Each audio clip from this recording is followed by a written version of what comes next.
जैसे जेक जी, गुरु और सदगुरु में क्या अंतर है या क्या फर्क है? सदगुरु भी बोलते हैं ना। यस। सतगुरु बेसिकली शब्दों का ही चयन है।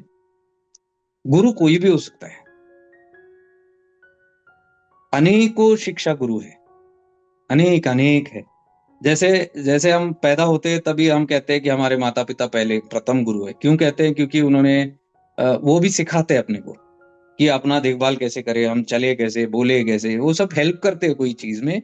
और बेसिक चीजों में वो सहायक बनते हैं। बेसिक बेसिक जैसे एक इंसान को अगर इंसान बनना है तो पहले लेसन वहां से सीखते हैं, तो उसलिए माता पिता को गुरु कहते हैं। लेकिन वहां तक सीमित नहीं है। अपने भाई बहन भी फिर गुरु हो गए, क्योंकि वो भी कहीं ना कहीं कुछ तो सिखाते हैं।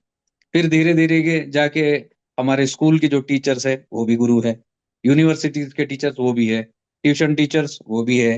म्यूजिक टीचर्स, आर्ट टीचर्स वो भी गुरु है। जो भी हमको आपको कोई भी कला सिखाए, जीने की विधि सिखाए, वो सारे गुरु हुए। तो पूरे जिंदगी में गुरु ही गुरु है।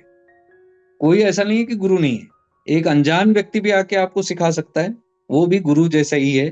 कुछ ना कुछ तो सभी सिखाती है। तो गुरु एक लार्जर टर्मिनोलॉजी में इसको गुरु कहते हैं। कोई भी हो सकता है। लेकिन जब हम सतगुरु कहते हैं, वो जो सत से अपना परिचय कराए। सत यानी कि सत और चित्त। सत हम शिव को बोलते हैं। चित्त हम मन को बोलते हैं, यानी अहम को बोलते हैं। तो मैं चित्त हूं, मेरे भीतर सत है। मैं जो चित्त है, मेरा जो अहम है या मन है, मैं जब उसको भीतर करके अपने सत से मिलता हूं, ये चित्त का सत से जब मिलन होता है, उसको हम सच्चित कहते हैं। तो वो एक आनंद होता है, सच्चिद आनंद। वो स्थिति होती है जब मैं अंदर होके, विमुख होके, भीतर जाके सत के साथ, सत्य दर्शन, उसी सत्पुरुष को जो शिव है या गॉड है या अल्लाह है, उस सत्पुरुष को ही हम सत्य संग कहते हैं। उसके संग जब हम जाते हैं, हम जब विमुख होके भीतर ध्यान करते हैं, तो हम सत्संगी हुए, अपने सत्य के संग है। सो सत्य यानी सत्य। सत्य क्यों? क्योंकि वो एक ही परम सत्य है, बाकी सब असत्य है।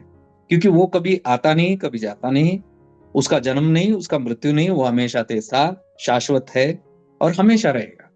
तो इमॉर्टल है। तो उसके लिए वो सत्य है। उसको छोड़ के, वो सत्य तत्व को छोड़ के, बाकी सब आता जाता है। उसके अंदर चित्त भी आता है, जाता है। तो ये जो आता है और जाता है वो टेम्पररी है, उस असत्य बोलते हैं उसको। तो बाकी जो भी चीज आपको दिखेंगे, सोच सकते हो, जो भी आप जहां पे भी ध्यान जाएगा आपका, ये सब आने जाने वाली चीज है। अहम भी आता है, जाता है। तो ये जो हम तुरिया कहते हैं या समाधि कहते हैं, समाधि भी आता जाता है। तो वो भी सत्य नहीं है। समाधि के परे जो तुर्यातीत एक अवस्था होती है, जो दृष्टा है, जो कभी आता नहीं जाता नहीं, उसको हम सत्य कहते हैं। तो वो सत्य को ही हम सत्य गुरु कहते हैं। वो जिसने बोध कर लिया, या जिसको, जो गुरु आपको वो सत्य का परिचय करा सकता है, सत्य का परिचय जो करा सकता है, उसको हम सतगुरु कहते हैं। तो सतगुरु सब कॉमन टर्मिनोलॉजी, सबके सतगुरु नहीं होते, सबके गुरु होते हैं। अभी मुझे योगा सीखना है तो योग गुरु है। अभी मुझे कुंडलिनी कुछ सीखना है तो कुंडलिनी गुरु है। शक्तिपात है, जो भी विशेष से हम करते हैं, जो भी अनेक अनेक प्रकार के साधनाएं हम करते हैं, सबका एक हठ योग है, उसका एक लक्ष्य है। क्रिया योग है, उसका एक, वो क्रियाओं का एक ये है। लेकिन वो जो इन सब क्रियाओं के परे ले जा सकता है और तत्व का दर्शन करा सकता है, तत्व का बोध करा सकता है, या उस दिशा में निरंतर प्रयत्न करता है वहां डालने की, उसको हम सतगुरु कहते हैं। मतलब सत्य के साथ जो आपको मिला सके, वो सतगुरु। और वो ऐसे कॉमन नहीं होते हैं। वो कभी कभी जिंदगी में एक बार ही आते हैं। वो शरीर में हो सकते हैं या बिना शरीर के भी हो सकते हैं। वो तत्व है। तत्व के हिसाब से अगर समझेंगे तो सतगुरु वो तत्व पर प्रकट प्रकट होकर जीवन में आ सकता है, कहीं कहीं विधियों से आ सकता है। वो हम तत्व को अगर नहीं समझ पाएंगे, तो कोई शरीर में ही कोई ऐसे गुरु का दर्शन, या ऐसे जिंदगी में चलते चलते अपने को मिल जाते हैं सदगुरु। तो उसको सतगुरु कहते हैं, सत्य के साथ जो परिचय कराया है। आध्यात्मिक साधना में जो लग रहे हैं साधक हैं, उनके लिए आगे बढ़ने के लिए गुरु तो विभिन्न मिलते हैं। आपने ही जैसे बोला, विभिन्न हम मार्ग अपनाते हैं, पर सतगुरु का अब ये प्रश्न आ गया, ये अंदर से आ गया, सतगुरु का भूमिका किस वक्त वो साक्षात्कार होगा, कि उनसे दीक्षा होगा, कि उनसे कुछ दृष्टिपात होगा, कि उनसे जो बोलते हैं ना ट्रांसफॉर्मेशन, रूपांतरण होगा, कि क्योंकि दत्तात्रेय का भी 24 गुरु तो हमने सुना है, इन्फानाइट गुरु भी बोला है, फिर भी आध्यात्मिक साधक के लिए सदगुरु का जो चिंतन मनन निधि ध्यान, वो जो मतने का प्रयास है ना, सदगुरु वो कैसे हम पहचाने, कि उनसे कैसे हमारा जुड़ाव होगा जैक जी? जी जी। अब सतगुरु की जो पहचान है, नॉर्मली लोग क्या बोलते हैं, मुझे सतगुरु कहाँ मिलेंगे? वो बेसिकली वहां से शुरू होता है। सब लोग ये जानना चाहते हैं कि मैं अपने गुरु को कैसे खोजूं, कहाँ मिल सकते हैं, कि जीवन के किस पद में आ सकते हैं। मैं तो कहता हूं कि ये खोजने वाला तत्व नहीं है, ये आपको खोज लेता है। हम्म। क्योंकि ये हमसे ज्यादा इंटेलिजेंट वाला एक तत्व है। गुरु तत्व बहुत शार्प, इंटेलिजेंट, पावरफुल तत्व है, जिसको हमारी बुद्धि की आवश्यकता नहीं है, और हम इसको खोज नहीं सकते। जैसे परमात्मा को भी हम खोज नहीं सकते, परमात्मा अपने को खोज लेते हैं सही समय पे। लेकिन समय की बात है कि हमारे अंदर कितनी अज्ञानता बची हुई है। अगर अज्ञानता बहुत बची हुई है, तो इमीडिएटली सदगुरु प्रकट नहीं होते। काफी सारे अनेक गुरु आएंगे आपके लाइफ में, शिक्षक गुरु आएंगे, कई तरह के गुरु आएंगे, जो आपको धीरे धीरे सिखा के प्यूरिफिकेशन, जो चित्त शुद्धि है, मन को कैसे निर्मल करना है, बेसिक एथिक्स को कैसा लाना है जीवन में, मोरालिटी कैसे लानी है, शुद्ध भावना कैसे लानी है, सच्चाई के मार्ग पे कैसे चलना है, सिंसियरिटी अच्छा हो, ये सब चीजें जो बेसिक एक प्यूरिफिकेशन होता है, वो 100% रिक्वायरमेंट है सदगुरु का आने के लिए। तो वो जब तक वो क्लीनिंग नहीं होता, सदगुरु आते नहीं। तो मैं ये कहता हूँ कि सदगुरु को ढूंढने से वो नहीं मिलते हैं। हम जितने भी हमारे पास गुरु अवेलेबल है, जो परमात्मा के तत्व से हमारे करीब आ रहे हैं, क्योंकि वी डिजर्व देम, तो हम उनके सानिध्य में रह के या उनका हेल्प लेके हम अपनी चित्त शुद्धि की तरफ ध्यान दें। वो करते करते सही भाव से हम करते रहे, निरंतर करते रहे, और आप देखने से पहले वो कहीं ना कहीं, किसी ना किसी विधि से, कहीं ना कहीं तरीकों से वो हम तक पहुंच जाते हैं। और लोग ये समझते हैं कि वो सतगुरु माने माने कोई तो एक व्यक्ति रहेगा, कहीं जंगल में रहेंगे, कहीं एक आश्रम में रहेगा, या कहीं हिमालय में रहेंगे, या कोई बहुत उच्च स्तर पे बैठे हुए कोई आश्रम के अंदर एक बड़े गुरु है, वो हो सकते हैं। कि ऐसे ये कैलकुलेशन से नहीं होता, क्योंकि सदगुरु कोई मामूली भी हो सकता है। एक अवधूत भी आके आपकी जिंदगी में आपको चेंज करके जा सकता है, और सदगुरु के अंदर वो कैपेसिटी होती है। तो ये सब लीलाएं हैं, हम इसको जज नहीं कर सकते, हम इसको कैलकुलेट नहीं कर सकते। और मेरे हिसाब से तो मैं कहूंगा कि कैलकुलेट करे भी ना, क्योंकि हम्म। ये मार्ग जो गुरु शिष्य का है, बड़ा समर्पण वाला मार्ग है। जब तक हम समर्पित नहीं होते और वो कर्ता थोड़ा कम नहीं होता, क्योंकि जब तक कर्ता ज्यादा है, तब तक गुरु प्रवेश नहीं करता जीवन में। गुरु का आने का कारण यही है कि वो कह रहे हैं कि वो जानकारी ये देते हैं कि देखो, आपके अंदर वो क्षमता नहीं है जो आप स्वयं परम तत्व को खोज लें। तो जब तक मैं है, मुझे ये करना है, मुझे साधना करना है, मुझे कहीं जाना है, मुझे खोजना है, ये कर्तृत्व का एक भाव जब तक रहेगा, तब तक गुरु आ नहीं सकता। आप परंपरा में भी देखो, सारे हिस्ट्री में भी देख लेना आप, गुरु तत्व जो है या गुरु जो भी है, जो ध्यान देते हैं तत्व बोध कराने के लिए, वो बड़े गहराई से देखते हैं, ऑब्जर्व भी करते हैं। तो हम्म। वो तब तक शिष्य को नजदीक नहीं लेंगे या उनके करीब नहीं आएंगे, जब तक वो कर्तृत्व का भाव बहुत स्ट्रांग है, यानी अज्ञानता है। तो वो अलाव करते हैं कि बाकी सारे गुरु से जब उनका समय आए, उसको हम परिपक्व कहते हैं। तो साधक जब एक परिपक्व होता है, उसके अंदर कई सारे हमारे जो है ना बेसिक क्वालिटीज होते हैं। कि एक तो जैसे मुमुक्ष का भाव, उसके अंदर तीव्र एक इच्छा आनी चाहिए वो शिष्य के अंदर। वो मुमुक्ष का भाव कब आता है? जब इंटरनल एक इमरजेंसी लगती है। वो उसके पास कोई और ये नहीं, उसके पास वो टाइम नहीं है, वो इमरजेंसी, वो तामसिक नहीं है या शॉर्टकट भी नहीं है, मुझे तुरंत चाहिए, वैसा भी नहीं है। वो अब ऊब चुका है, वो सब तरफ से ज्ञान लेता है, पढ़ता है, खोज करता है, विभिन्न गुरुओं के पास जाता है, और ज्ञान इतना होता है, अब वो ज्ञान से परेशान हो जाता है, क्योंकि उसको वो ज्ञान का बोध नहीं हो रहा। तो वो जब भीतर से एक तलब उसका बहुत स्ट्रांग आता है कि मुझे ये सब चीजें तो ठीक है, ज्ञान मुझे तो सब पता है, लेकिन मुझे वो बोध नहीं हो रहा, तो ये कहाँ हो?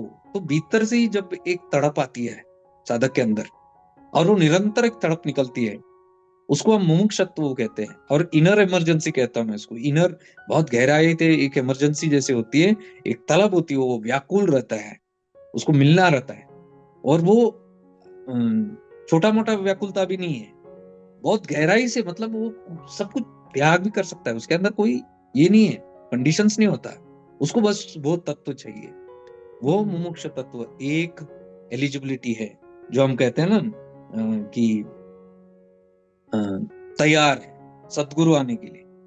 तो वो एक बड़ा इंपॉर्टेंट चीज है, सदगुरु जीवन में आना है तो भीतर से वो एक पुकार होनी चाहिए। और दूसरा तो एक ह्यूमिलिटी का भाव होता है, हम्बलनेस का भाव होता है। हम्बलनेस यानी कि उसका ऑपोजिट ही है, वो कर्तृत्व का भाव, मैं आ गया ना। तो मैंने कई बार देखा है, कितने लोग कितने के गुरुओं के पास जाते हैं, लेकिन फिर वो अपना ज्ञान लेके जाते हैं, अपनी समझ लेके जाते हैं, फिर वो वही सुनना चाहते हैं जो वो सुनना चाह रहे हैं। तो वो अगर मैच नहीं हुआ तो हताश हो जाते हैं, नाराज हो जाते हैं, या फिर थोड़ी ब्रेक लगा लेते हैं, या फिर डाउट ही करते हैं उनको। तो ये सब तैयारी नहीं है। सतगुरु जब भी जीवन में प्रवेश करने से पहले ये सब चीजें थोड़ी क्लियर होती है, वो कितना फिट है उसके लिए। तो उसके बाद ही ऐसे हालात तो हमारे हाथ में है। ये बाहर से कोई भी चीज नहीं है, हमारी ये तड़प बड़ी शुद्ध और स्ट्रांग होनी चाहिए, और इसमें डाउट नहीं होना चाहिए। क्योंकि हम अगर परम तत्व को देखें कि हमारे जीवन में कैसे काम कर रहा है, ये अगर हमको क्लियर पता चलता है, तो एक अंदर से एक गारंटी होती है, एक विश्वास तो होता है मिल जाएगा कहीं कैसे भी।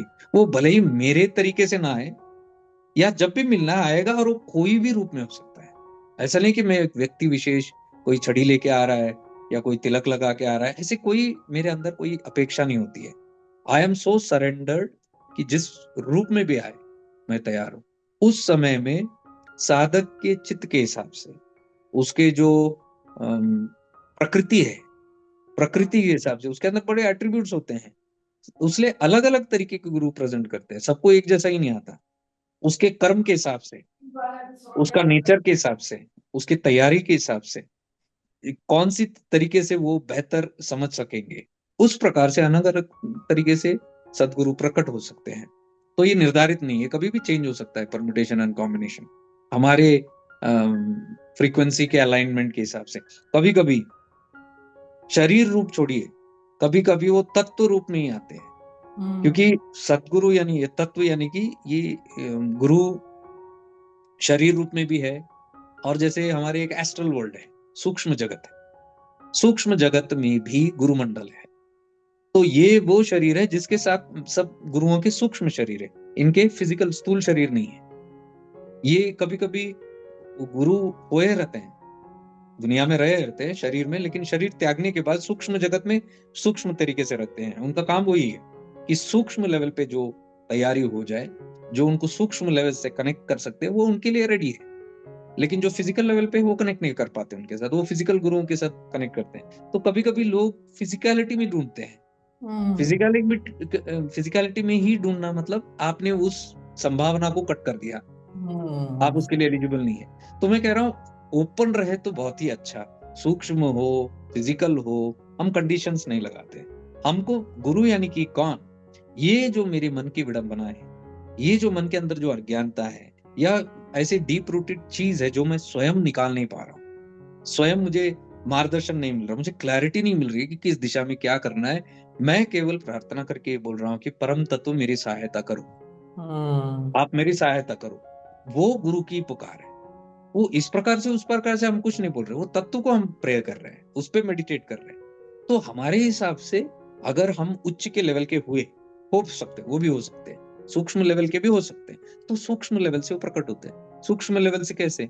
ध्यान में आप गहरी गहरी गहरी ध्यान में जब आप बैठते हैं, समाधि अवस्था में वगैरह, वो राइट जो सीकर्स होते हैं वो ज्यादा मेडिटेशन उसमें रहते हैं, ध्यान और समाधि में रहते हैं।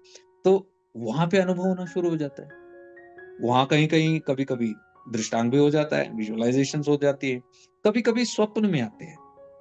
तो मैं गुरुमंडल की बात कर रहा हूँ। स्वप्न, जैसे स्वप्न दीक्षा होता है, स्वप्न दीक्षा बोल के भी है, हम फिजिकल दीक्षा भी बोलते हैं ना, जैसे स्पर्श दीक्षा है, मंत्र दीक्षा है, मानस दीक्षा है, संकल्प दीक्षा है, दृष्टि दीक्षा है, या फिर शक्तिपात दीक्षा है। ये सब अलग अलग फिजिकल गुरु करते हैं, जो दृष्टि से देख के ये कर सकते हैं, दीक्षा दे सकते हैं। जो मंत्र बोल के, जो मंत्र उन्होंने सिद्ध किया, वो मंत्र उनके साथ शेयर करके शिष्यों के साथ, वो उनके अंदर वो शक्ति जगा सकता है। ये ट्रांसफर है, ट्रांसमिशन। शक्तिपात यानी कि पूरा ट्रांसमिशन, एनर्जी ट्रांसमिशन करते हो, अपनी ऊर्जा ट्रांसमिट करते हैं और कुंडलिनी जगाते हैं, वो शक्तिपात वाले। मानसिक यानी कि मन से, संकल्प से कर सकते हैं, वो एक संकल्प, प्रेयर से वो जिससे भी कनेक्ट कर सकते हैं उनको, उससे उनको उनके कॉन्शियसनेस रेज करना, वो कॉन्शियसनेस को रेज करना ही दीक्षा कहते हैं। दीक्षा का मतलब क्या है? दी यानी देना, और क्षा यानी नष्ट करना। डी इज टू गिव, क्षा is to destroy, to give the higher by destroying the lower. अज्ञानता को डिस्ट्रॉय करके ज्ञान को देना, तो दीक्षा उसको बोलते हैं। तो दीक्षा के अलग अलग प्रक्रिया, और जैसे जैसे अलग अलग गुरु होते हैं वैसे वैसे अलग अलग प्रक्रिया भी होती है। तो ये सब फिजिकल लेवल पे होता है, या स्पर्श दीक्षा होता है, लोग छू के भी दे सकते हैं, ये फिजिकल लेवल पे। और सूक्ष्म लेवल पे क्या होता है, क्योंकि फिजिकल बॉडी नहीं है, वो सूक्ष्म शरीर है, तो वहां, और हमारा सूक्ष्म शरीर, अगर हम शरीर चेतना में ज्यादा नहीं है, सूक्ष्म चेतना में हमारा ज्यादा है, हम एस्ट्रल बॉडी में ज्यादा रहते हैं। जैसे मैं सिखाता हूँ shifting into awareness, divine presence में रहना, एक उपस्थिति में रहना, यानी आपके सूक्ष्म शरीर में ज्यादा रहना, स्थूल शरीर में नहीं। ऐसे लोगों को क्या होता है, वो संयम हो जाते हैं उनके साथ कनेक्ट करने के लिए, जो एस्ट्रल बॉडी में, सूक्ष्म शरीर में जो गुरु है। तो सूक्ष्म शरीर में कोई फिजिकल टच नहीं होता, ना कोई और किसी तरह का प्रक्रिया है जो हम बोल रहे हैं ना, ये सब नहीं होता। वहां पे क्या होता है, सूक्ष्म शरीर में वो एनर्जी ट्रांसफर होता है। तो वो कभी कभी हमको वो सूक्ष्म शरीर कहाँ पता चलता है हमारा, गहरी मेडिटेशन में। मेडिटेशन में हम सूक्ष्म शरीर है, आई एमनेस में है, तो वहां पे वो इंटरेक्शंस होता है, और वो कोई ड्रामेटिक नहीं होता। जैसे लोग सोचते हैं कि कोई आएंगे, छड़ी लेके आएंगे, या हंसेंगे, या हाथ ऊपर करेंगे, या स्पर्श करेंगे, वो भी हो सकता है, लेकिन कोई एक्सपेक्टेशन पर्टिकुलरली नहीं होता, क्योंकि ये सब एक एनर्जी लेवल का काम है। दीक्षा, दीक्षा is transfer of energy. Energy हमको जब मिलता है, गुरु से दीक्षा लेना यानी गुरु का एनर्जी सर्किट में आ जाना। जब भी गुरु एक दीक्षा देता है तो वो अपनी एनर्जी सर्किट में आ जाते हो लोग, उनके शिष्य, या उनकी जो परंपरा है, वो पूरा जो सर्किट है, वो सर्किट के साथ वो भी आ जाते हैं, तो एक इजी हो जाता है एनर्जी फ्लो के लिए। और सूक्ष्म जगत में भी वैसे ही है, तो वो एक लेवल से कनेक्ट हो जाते हैं, और वो उनका सप्लाई वहां से शुरू हो जाता है। फिर अब सूक्ष्म शरीर से कोई कनेक्ट हो गया, जैसे अभी रमण महर्षि है, वो तो है ही नहीं, भगवान नित्यानंद है, वो तो है ही नहीं, शरीर में है नहीं, लेकिन वो बैठ के जो कोई भी उन पे ध्यान कर रहा है, यानी उनके सूक्ष्म शरीर पे ध्यान कर रहा है, तो इनका सूक्ष्म शरीर और उनका सूक्ष्म शरीर का वार्तालाप, वो कम्युनिकेशन शुरू होता है, जो ये स्थूल ये माइंड या बॉडी को पता नहीं चलता ज्यादा, बड़ा सूक्ष्म होता है। तो वहां पे ट्रांसफर ऑफ जो भी हो सकता है, वो स्वप्न के द्वारा भी आ सकते हैं, क्योंकि हमारा स्वप्न क्या है, एस्ट्रल बॉडी है। स्वप्न जगत कहाँ होता है, सूक्ष्म जगत में होता है, सूक्ष्म शरीर में होता है। एस्ट्रल बॉडी तो ड्रीम करता है, तो ड्रीम में जब हम प्रवेश करते हैं, हम सूक्ष्म शरीर में, तो वहां पे कभी कभी ड्रीम में स्वप्न दीक्षा हो सकता है, उसको स्वप्न दीक्षा बोलते हैं, जो हमको दिखाई भी दे सकता है या नहीं भी दिखा सकता है, या एक आभास हो सकता है, एक एनर्जी शॉक जैसे हो सकता है। मुझे कई बार हुआ है इस प्रकार से, स्वप्न दीक्षा हुआ है एक दो जगह पे, और गुरुमंडल के इससे ही हुआ, एक बार रमण महर्षि के वहां पे हुआ है, भगवान नित्यानंद के जगह पे फर्स्ट टाइम जब मैं गया था लाइफ में, वहां पे भी दीक्षा हुई बहुत पावरफुल। उस टाइम पे पता नहीं चला कि ये क्या हो क्या रहा है, तो वो तो शरीर में है ही नहीं, नित्यानंद बाबा तो है ही नहीं, वो भी मैं बैठा था उधर शालिग्राम स्वामी के जीव समाधि में। वहां पे मेरा फर्स्ट लाइफ का एकदम फर्स्ट शक्तिपात हुआ था, और वो मुझे मालूम भी नहीं वो शक्तिपात है, एकदम कुंडलिनी का वो।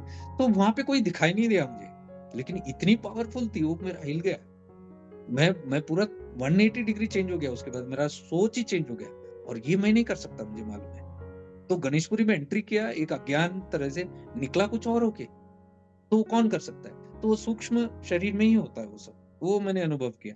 एक बार कल्याण बस स्टॉप में माँ लल्लेश्वरी का किताब पढ़ते पढ़ते उनसे इतना ज्यादा कनेक्ट हो गया, वहां पे क्लोज टू 1 घंटा में कंप्लीटली ब्लैंक आउट हो गया था। आंख खुला है, आंसू टपक रहे हैं, बस स्टैंड के बीच में एक शब्द नहीं आ रहा, गाड़ियां दिख रही है मुझे, बसेस, लेकिन एक शब्द है, पूरा एकदम शांति भीतर से, लेकिन सब दिख रहा है और आंसू गिर रहे हैं। वो एक अनुभव मैं एक्सप्लेन ही नहीं कर सकता उसमें। वो महाललेश्वरी के साथ वो संपर्क हो गया सूक्ष्म शरीर में। तो वो सब चीजें हम एग्जैक्टली पिन पॉइंट नहीं कर सकते कब होगा क्या होगा। रमण महर्षि के यहाँ पे भी हुआ, जब यहाँ बैठे थे एक बार रात को स्वप्न दीक्षा हुआ।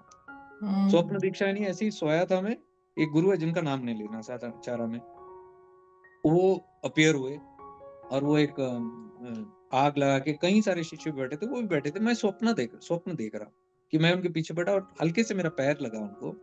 तो जैसे ही लगा मुझे बहुत खराब लगा, मैंने बोला क्षमा क्षमा क्षमा, माफ कर देना। तो उन्होंने मुड़ के देखा और मुझे ऐसे लिटाया उनके लैप पे, और एक हाथ लेके उन्होंने मेरा पीछे का मणिपुर पे ऐसे रख दिया, दबा के रख दिया। और तुरंत वहां पे जलने का भाव शुरू हो गया, जैसे आग लगी हो। और वो इतनी पेनफुल भी थी और अच्छा भी लग रहा था, एक्सप्लेन नहीं कर सकता कि मेरी आंख खुल गई। जैसे आंख खुल गई मैं बोला अरे बाप रे बच गया, ये तो सपना था। बड़ा भयानक टाइप लग रहा था, लेकिन मजे की बात, आंख खुलने के बाद भी वो अग्नि वहां पे चालू था। वो कम से कम एक 20 मिनट तक मैं उठ के बैठा, वो जा नहीं रहा। तो मैं एक महात्मा को मिला था, तो मैंने उनको ऐसे ही बोला एक बार ऐसे इंसिडेंट हो गया, मैं घबरा गया। तो जैसे आधा मैंने ये बात बताई उनको एक्सपीरियंस, उन्होंने तुरंत बोला ये स्वप्न दीक्षा हुआ है तुझे, बहुत खुशी की बात है। तो मैंने बताया कौन था ऐसे। वो बोले बहुत अच्छी बात है। तो वो ब्लेस कर सकते हैं, वैसे भी कर सकते हैं, उसको स्वप्न दीक्षा बोलते हैं। तो सूक्ष्म शरीर में भी दीक्षाएं होती है, स्थूल शरीर में भी होती है। इट डिपेंड्स कि हम किस तरीके से रेडी है। तो मैं एक ही संदेश देना चाहूंगा, जो भी इच्छुक है सदगुरु की प्राप्ति या दीक्षा की प्राप्ति या अनुग्रह की प्राप्ति का, मैं कह रहा हूँ कुछ नहीं करना है आपको। आपको सिर्फ भाव शुद्ध रखना है, आपका ध्यान वगैरह जो करना है करना है। और एक जो पुकार है आपके भीतर, वो परम तत्व को भले दिखे या ना दिखे, उसके साथ हमेशा एक पुकार होनी चाहिए, मदद की आह जो बोलते हैं ना, एक एक वाइब्रेशन हमेशा आपको, आप पुकार रहे हैं। और कोई कंडीशन नहीं उसमें, मुझे ऐसे ही आना है वैसे ही, जिस प्रकार से भी आए मैं खुला हूँ। मतलब क्या है मेरा मेरा मुझे तो मुक्त होना है, मुझे तो क्लैरिटी चाहिए, मुझे सपोर्ट चाहिए, मुझे एनर्जी चाहिए। आप कैसे भी दो, मुझे क्या करना है उससे। तो ये एक समर्पण भाव से इस प्रकार से करेंगे, तो जो हमारे लिए उच्च की है वो हो जाएगा जिंदगी में।